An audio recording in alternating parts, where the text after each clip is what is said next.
One of the really costs and consequence of America's support for Ukraine in its war against Russia for now, these all closing in on 3 full years, has been the I guess the second and third order effects of things, with the Russia's closening ties with China, with its military alliance with North Korea, and then with Iran. We've been talking for a long time that Iran has been providing Shahed drones and several other classes of ballistic missiles, etc.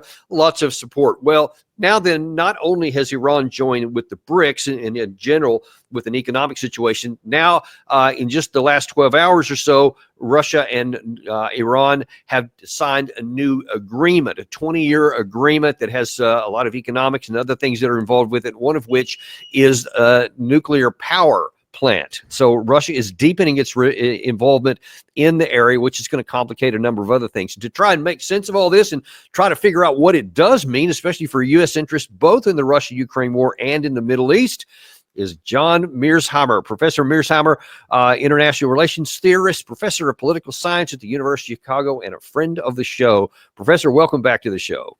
Glad to be here, Danny. Well, listen, we've talked a lot about some of the unintended consequences of our actions supporting, as long as it takes, the Ukraine side in its war with Russia, ejecting every opportunity to have any kind of either a diplomatic settlement or a negotiated end to the war through many opportunities throughout the last 3 years. Now here we are on the eve of transferring power to the incoming Trump administration, and I just wonder if you think it's any kind of intention or coincidence, or just that's the way it worked out, that Russia chose this moment to sign this deal with Iran on nuclear power.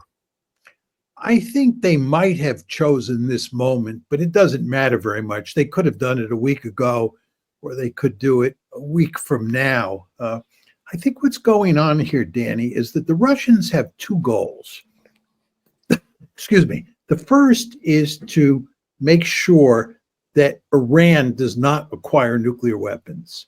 The Russians are well aware that the Iranians have a powerful incentive to acquire a nuclear deterrent. That's point one.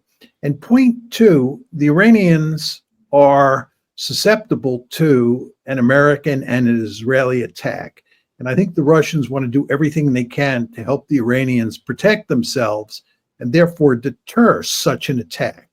The Russians don't want to see the United States gain a significant advantage in terms of global influence by doing great damage to Iran. So I think what's happening here is that the Russians are moving closer to the Iranians, and I think the Russians are going to give the Iranians economic assistance and conventional military assistance.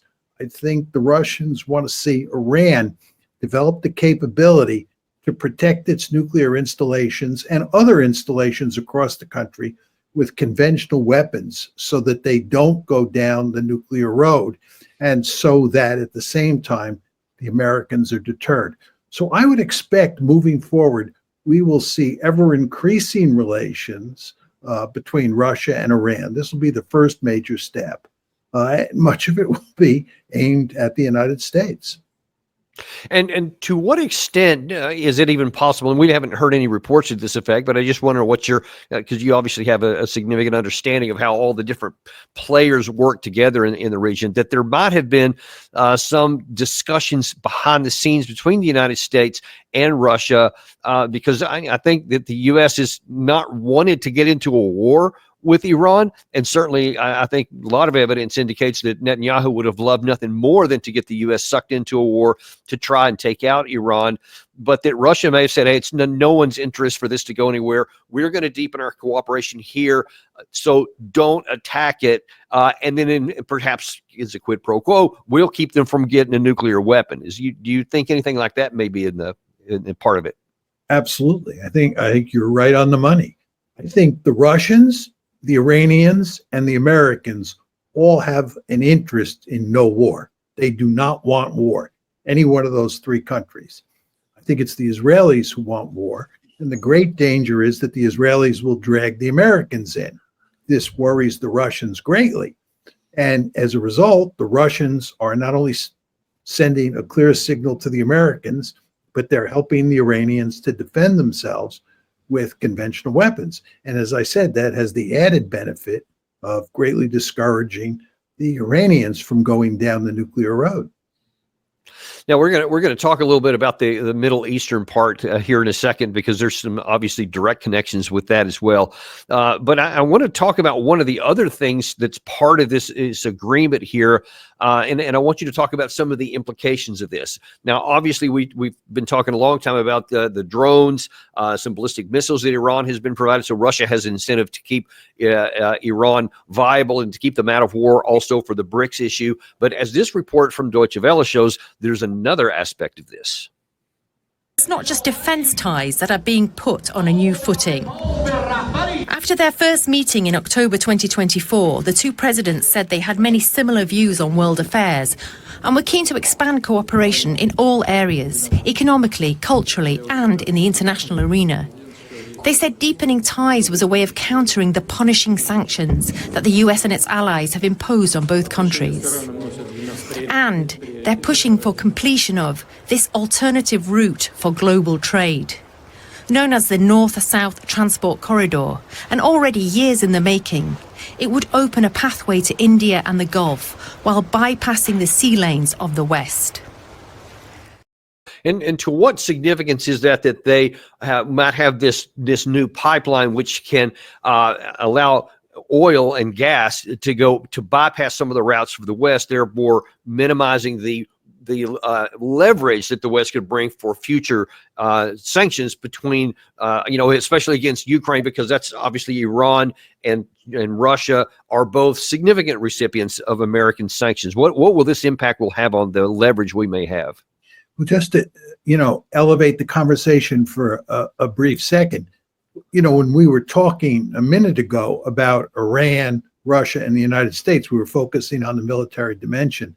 I think what Trump will actually try to do when he comes into power is not attack Iran, but use a strategy of what's called maximum pressure.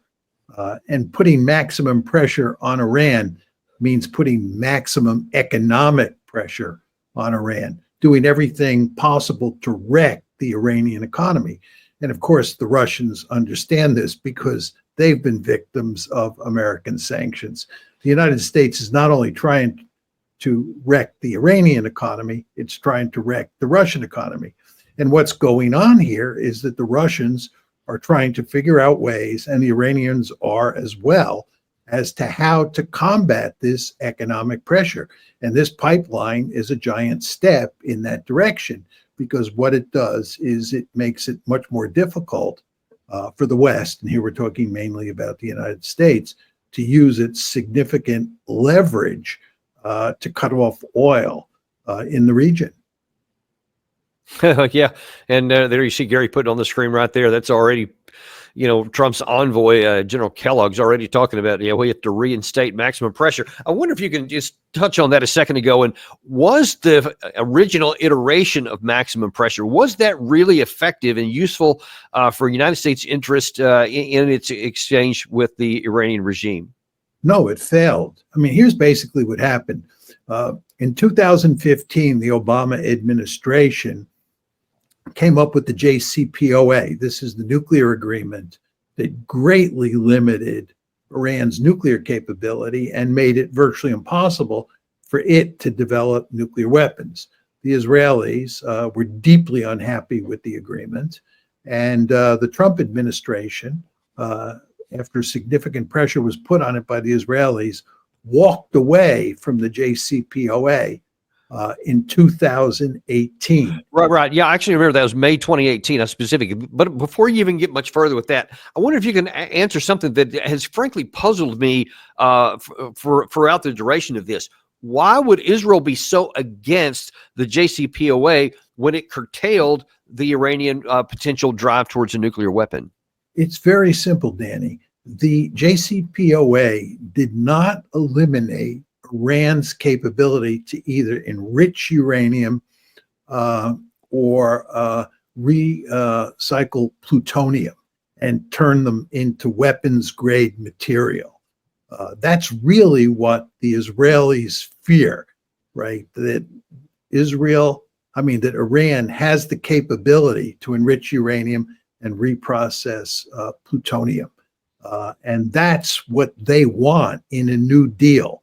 If the Trump administration could get a new JCPOA that got rid of Iran's capability to produce fissile material, and again, that's enriching uranium and reprocessing plutonium, the Israelis would be reasonably happy. They're never too happy with anything, but they would be reasonably happy. And it was the failure to get that pushed the Israelis to put pressure on the Americans to walk away from the JCPOA.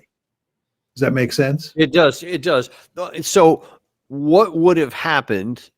And there was a lot of concern, and I think probably rightfully so, after Trump was elected and before January 20th, that there was a risk that Israel may say, hey, we're going to take action against Iran now, so that Trump's hands will be tied before he even gets in office, and he'll have to continue on because they'll have this engagement started here. And one of the things that they were primarily focused on, the Israeli side, was the destruction of the capacity for the Iran to do that very thing. You're basically saying to destroy their centrifuges and their processing facilities. Unfortunately, many of them for Israel were underground, and we don't know if they could have actually done it. But in your estimation, what would have been the result in Iran's ability or willingness or desire or ability to actually later on get a nuclear weapon if they had been hit like Israel was claiming that they were thinking of doing? Well, a couple points, Danny. First of all, Israel does not have the capability to take down Iran's nuclear infrastructure. The United States is needed. Second point is, it's not clear that the United States can do it. There's a reasonable chance we could take down almost all of the nuclear infrastructure that Iran has, but it's not for certain.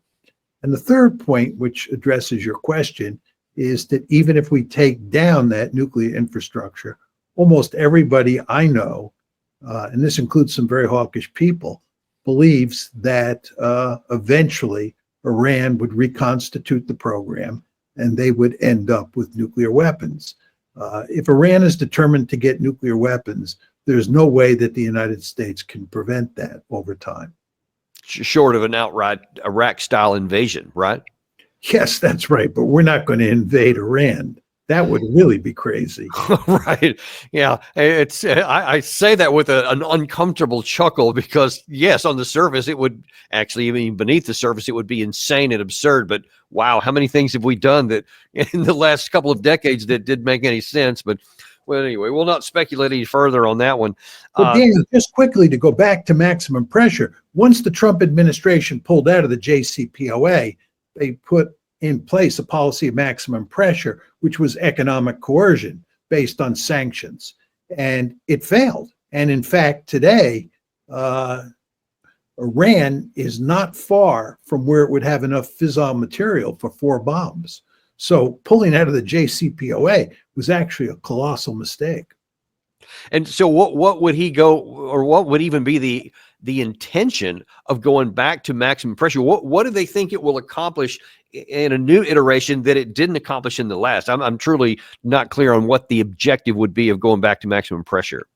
I don't know. I mean, they probably are telling themselves a story that we just weren't tough enough at the time. The Biden administration wasn't tough enough. So if we redouble our efforts, it will work. But the problem there is that, as you pointed out, the Russians have just consummated this deal with the Iranians that is designed to deal with maximum pressure. So if it didn't work the last time, why should we expect it to work this time? And the answer is we shouldn't. And what makes me nervous about that is that will give the Trump administration and the Israelis something of an incentive to attack Iran. Yeah, that's the last thing that we need. Let's. I want to shift gears here a little bit, just a little bit. So we've been talking about Russia and Iran here, but one of the other big things about the incoming Trump administration, of course, is what they're going to do with the Ukraine war and the Russia with that as well. And kind of to set the stage for some of the questions I'll ask, I want to go a quick update the tactical situation, so people can see.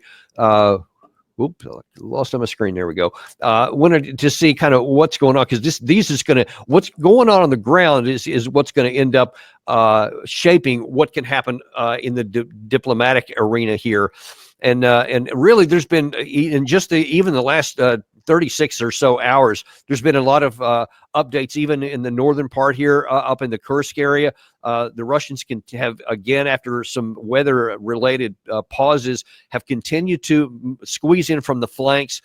In the western flank here, they were able to take yet more territory, and it's squeezing further down here. They're already having, because of the attacks that are going on here, they're moving closer to the one remaining major artery that the Ukraine side can use to get troops in and out, supplies in and out. And if they cut this stuff off here, they won't even have to take Suja the hard way or any of these things up here. Once these things get cut off, then the whole thing will wither and die on the vein. So I'm thinking that's probably what they're going to do. There's been an additional, just in the last 24 hours, information of attacks up in the Kharkiv area. Now, this has been kind of a stoic place for a long time. There's just been, periodic attacks back and forth across the lines, which basically haven't even moved for the last 6 or so months.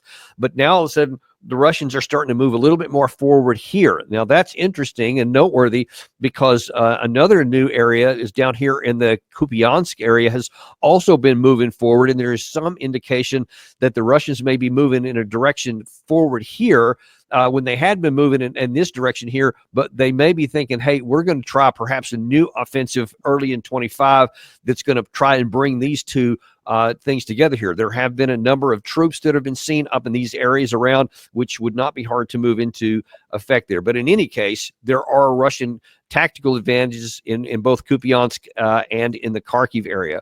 And then also in let's see, I think it's the Chasiv Yar area, but most especially in the Pokrovsk area. I want to zero in on that one here, because that's kind of the one of the next main one here. And there is, after a bit of a pause that they had in this direction here, they have increased significantly back up in the I guess the left flank area there. So it looks like that Russia's not going to try and just take this head on, but to try and cut off the lines of communication here. They've already cut this one off here on the right flank. They're moving now on the left flank, and very soon this is going to be an untenable situation for the Ukraine as well. And as I think you and I've talked about before, beyond the Pokrovsk area, there are very few defensive fortifications left. And as a lot of reporting has been showing over the last couple of weeks, it doesn't, even in the areas where Ukraine had good defensive fortifications, they don't have the manpower to actually use them, and Russia continues to move forward.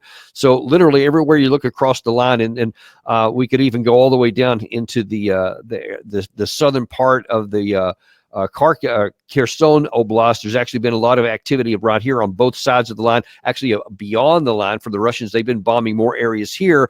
And we're going to talk about this area right over here by Moldova and the Transnistria. There's that's going to potentially come into play here in a second. But first of all, let me run back to where we were.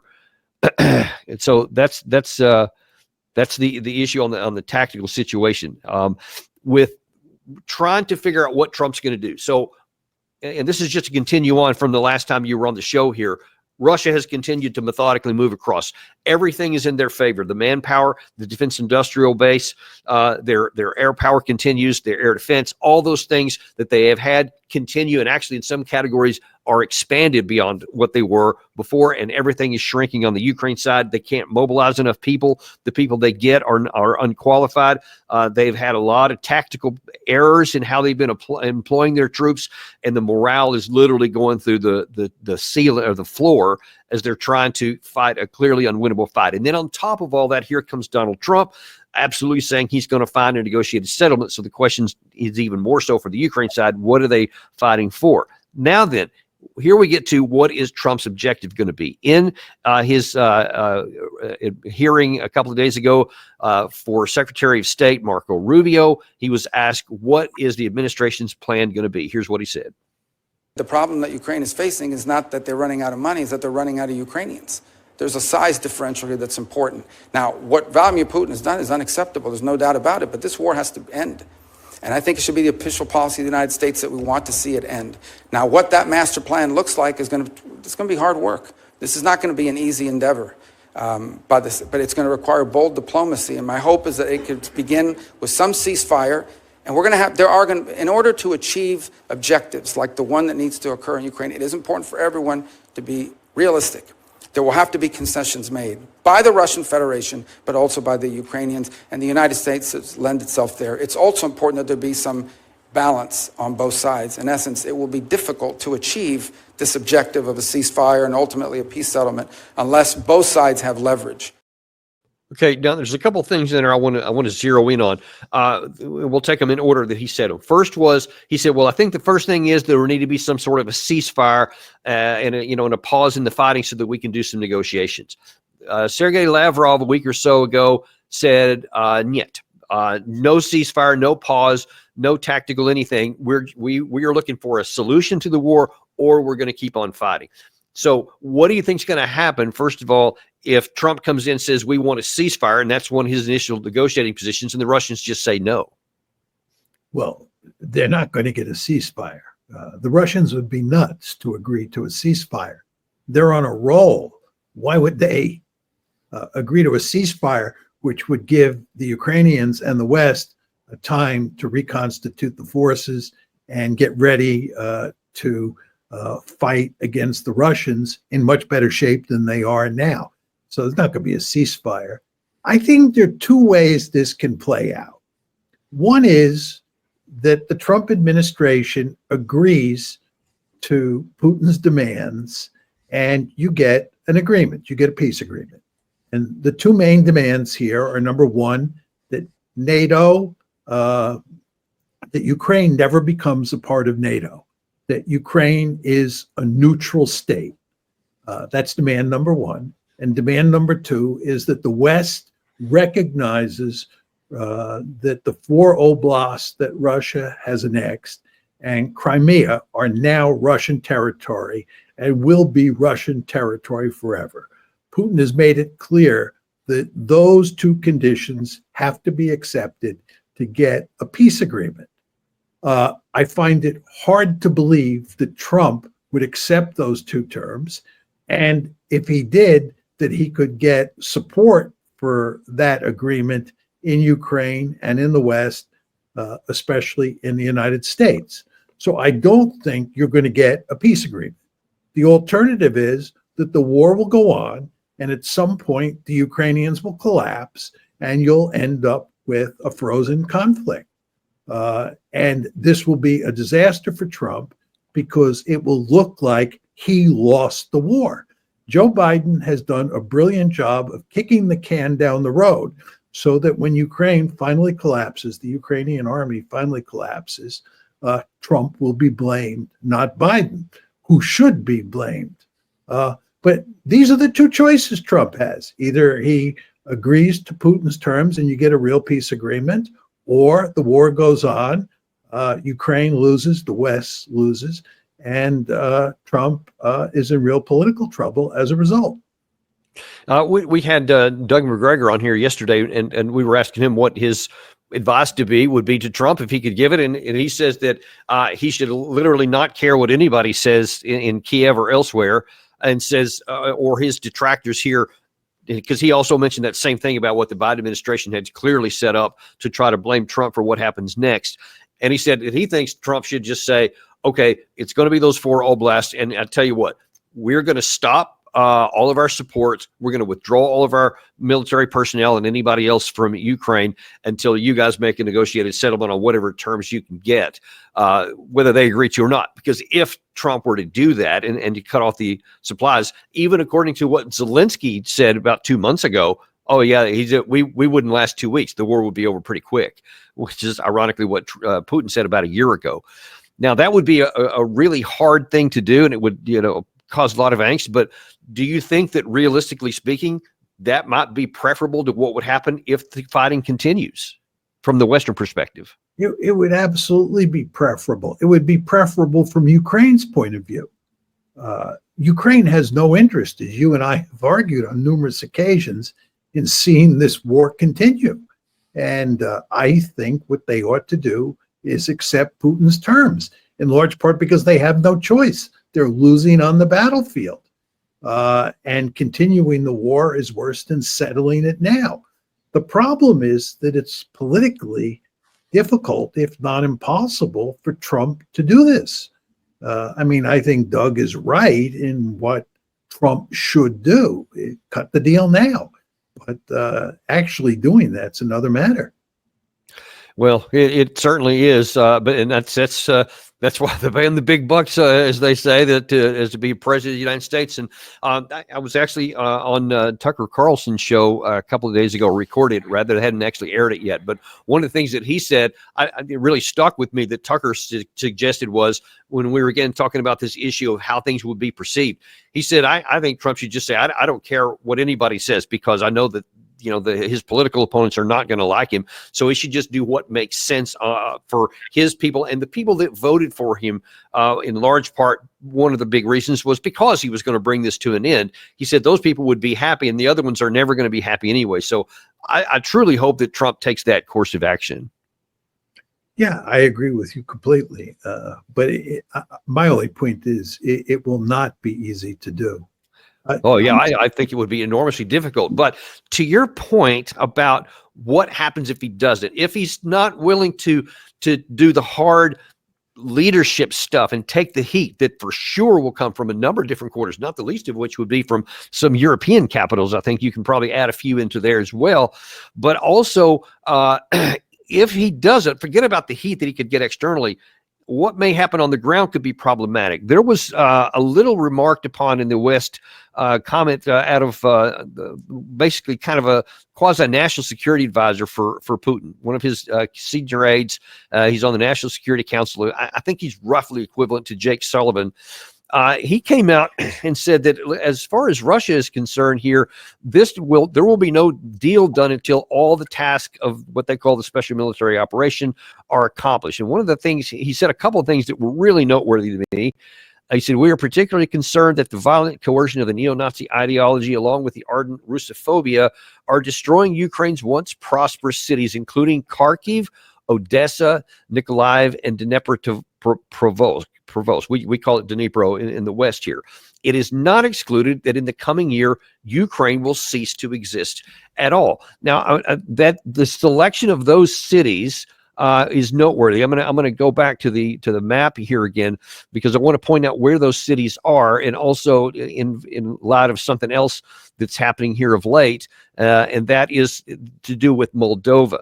Now, he specifically pointed out Kharkiv, which is up here in the north, Dnipro, which is here, Mykolaiv, which is down here, and then Odessa, which is down here. You see all these are in this arc right here, which, by the way, this is the Dnieper River, which is coming down through here. And a lot of people have been concerned, actually from before this war, that eventually Russia would push all the way to the Dnieper River. Now, these are all well behind the lines here.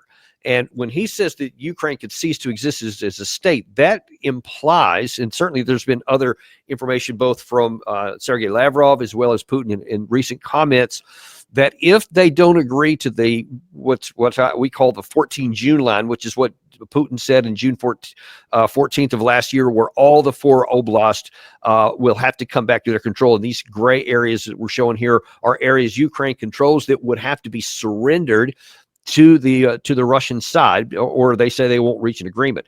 Now, there is a lot of evidence, in my view, and this is what I'd like to ask you, that Putin almost put these lines out there because on the one hand, they seem kind of reasonable, but also it would be incredibly difficult politically for Trump to agree to that, to just hand over territory that they haven't lost.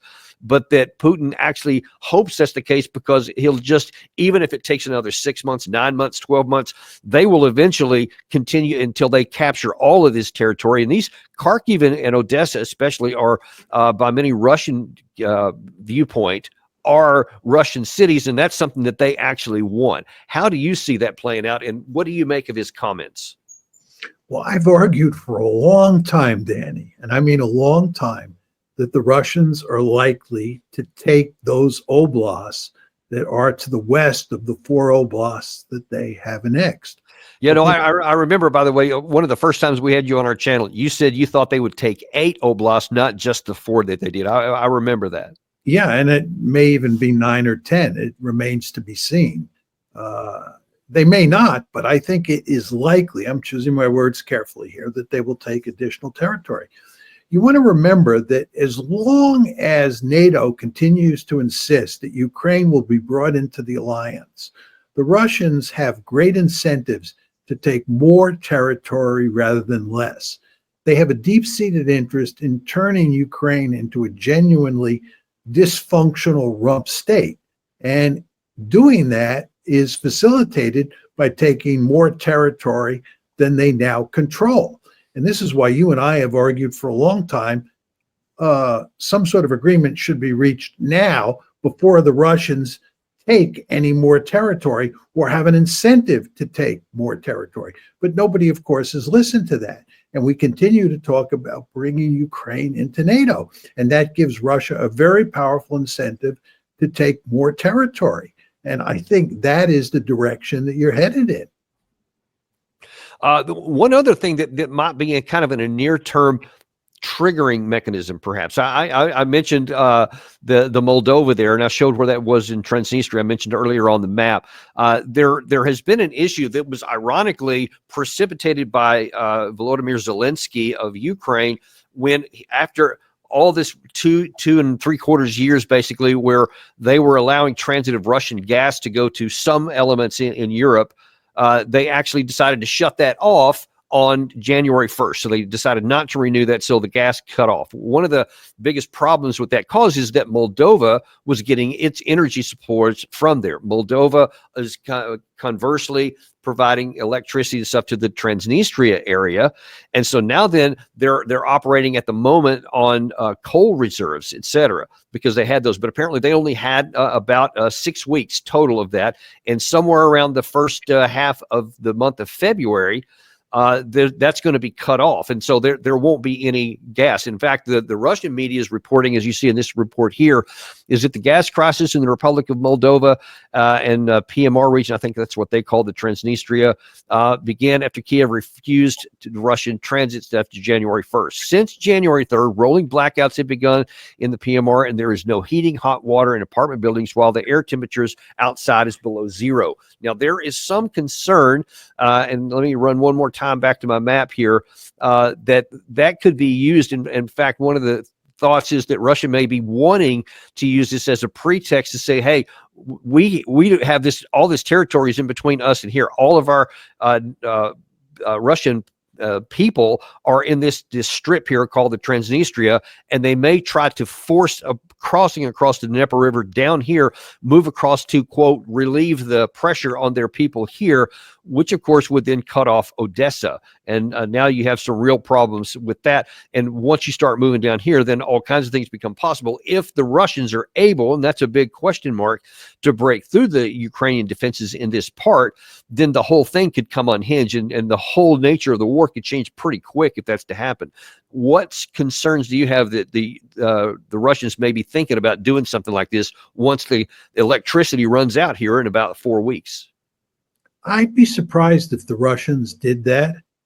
I think at this point in time, the Russians are concentrating on winning the war along the Eastern Front, as you described it before. And I think if they do take Odessa, they want to take it from the east. It is possible that somewhere down the road, they may use those troops in Transnistria to help them accomplish that goal. But I think that is unlikely and not of great importance. The key question is whether or not the Ukrainian forces in the east will collapse, and that will allow the Russian army to move westward with relative ease. That's the key issue here. You know, when you were outlining the state of the war before and giving that excellent description of what's happening in terms of territorial conquest along the front lines, I was saying to myself, that's one dimension to the issue. The other dimension to the issue is the fact that the Ukrainians are suffering enormous casualties. I think much greater casualties than the Russians are suffering, in large part because of the imbalance in air power, artillery, and drones. And I think at some point, the Ukrainian army is going to collapse. You can see evidence that the wheels are coming off. And I think that once that happens, once the Ukrainian army begins to unravel, the Russians will be in a position to move eastward. And I think they know that, and that's what they're concentrating on. I think Putin has been very smart is keeping his eye on the ball, not getting distracted, not worrying about what's happening in Syria, focusing on what's happening in Ukraine. And I think that they're looking for an opportunity once the Ukrainian army begins to really seriously fall apart, to exploit that opportunity and move into places like Odessa and Kharkiv. Yeah, it would certainly be a lot easier and a lot less costly than if they'd tried a forced operation. So we'll have to see what that can happen, because I've long feared that the Ukraine army could just collapse at some point, and we just don't know when that may or may not even happen. One last question before we shift to a different topic. Given all of these realities we just talked about on the Russia-Ukraine war and the imbalance of the power on the two sides, what do you think Trump will try to do when he comes into force here? I mean, when he comes into office on next Monday, do you think that he will try to reach some kind of an agreement, or do you think that he'll just try to say, hey, we're going to go for something big to make us look good, but knowing presumably that it's not going to succeed and just kind of letting this take on a life of its own? How do you see that playing out? Well, what can he do to make us look good? Joe Biden would have done that if that was a serious option. It's not a serious option. Trump can't up the ante militarily against Russia because we just don't have the weaponry that we can give to the Ukrainians to make a meaningful difference in this conflict. If that weaponry existed, if there was some sort of magic formula, Joe Biden would have discovered it. Trump has no choice but to negotiate. And as we were saying before, the $64,000 question is whether he can get a deal. You know, they're talking about, let's have a ceasefire. This is a non-starter, as you pointed out. And then you come back to the question of whether or not they're going to agree to the terms that Putin has put on the table. And maybe they will, but I think it's unlikely that they will. And that means that the war will go on. All of this is a way of saying Trump is screwed. It's very... Okay, well, that's one way. That's a simple way to put it. But so how do you see, how could this play out? Because you have General Kellogg has been designated as Trump's emissary for the Russia-Ukraine war, and he said on Fox News a week or so ago, Trump is going to come in and negotiate an equitable outcome. You saw Secretary of State designate Rubio there say, yes, and we want something but where there's leverage on both sides, and both sides have to give. Maybe in a perfect world that would be the case, but it's not a perfect world. It's the real world, and there's not. So what is going to physically happen if Trump's team tries to apply these kinds of things? I mean, what's going to happen on the ground? Well, the Trump team, when you listen to them talk, as you just described it, and you saw this with Rubio with his constant use of the term balance, believes that, we have leverage, the Russians have leverage, therefore there's bargaining space, we're going to work out a deal and live happily ever after. I'm sorry, this is not the reality that we're facing. The fact is the Russians hold almost all the cards. They're winning, and we have no way of rectifying the situation. They're in the driver's seat. They're driving a hard bargain. And again, because they believe they're facing an existential threat, they're not screwing around in Ukraine. They want to get a deal that secures their prospects for survival over the long term. So they're going to play hardball, and Trump is going to have to make serious concessions because of the imbalance of power that exists with regard to this particular war. And the question again, is he willing to make those concessions?